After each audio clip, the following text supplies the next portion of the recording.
పరిమళము నీదేనా నాలో పరవశము నిజమేనా బొండు మల్లి పువ్వు కన్నా తేలికగు నీ సోకు రెండు కళ్ళు మూసుకున్నా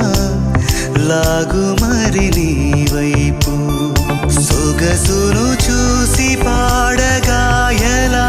కనులకు మాట రాదుగా అలా వింతల్లోనూ కొత్త వింత నువ్వేనా ఆ అందం అంటే అచ్చంగాను నువ్వే ఏ చిలిపి కళ్ళలోన కలవో ఏ చిగురు గుండెలో నలయవో ఏ చిలి